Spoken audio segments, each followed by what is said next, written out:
sebenarnya yang di atas 5 tahun tuh banyak ya. Kebetulan kayak Mhm. di tempat saya aja tuh bisa sampai dengan 7 tahun, ya. Jadi ada yang tenor 6 dan 7 tahun di atas yang 5 tahun.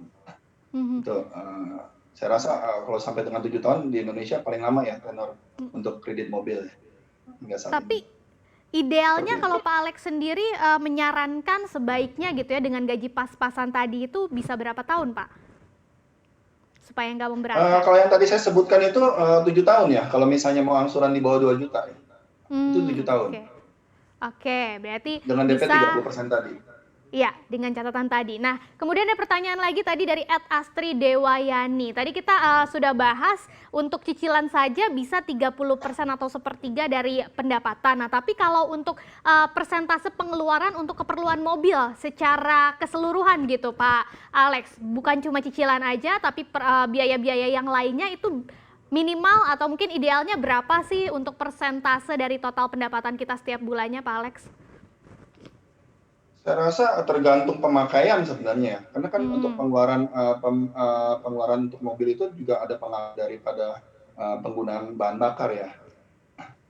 Penggunaan bahan bakar itu pengaruh. Jadi kalau misalnya sering jalan jauh-jauh pasti penggunaan bahan bakarnya lebih banyak, sehingga yang dikeluarkan untuk biaya untuk mobil itu jadi lebih besar juga, seperti itu.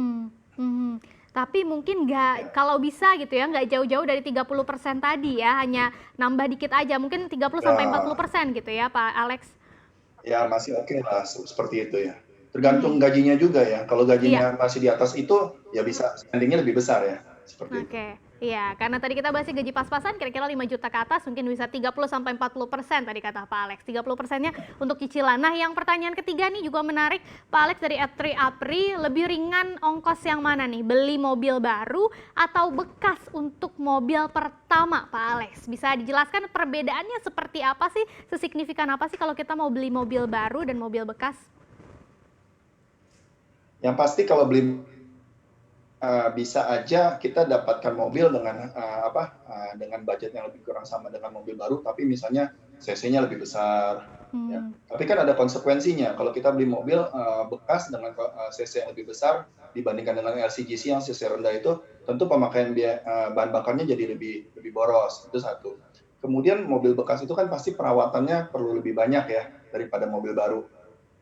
Karena, kalau mobil baru itu biasanya, ada garansi 3 tahun hingga 3 tahun atau 100.000 kilometer. Kemudian juga, biaya perawatannya pasti lebih ringan karena kita tinggal hanya Hmm. melakukan servis rutin aja ke bengkel, ganti oli dan sebagainya. Jadi kemungkinan adanya, biaya tambahan karena kerusakan mobil itu sendiri jadinya, tidak ada untuk mobil baru karena ada garansi tadi, seperti itu. Oke, jadi ada plus minusnya gitu ya. Yang jelas kalau mobil bekas harus diperhatikan juga kondisinya seperti apa sih walaupun bekas gitu kan.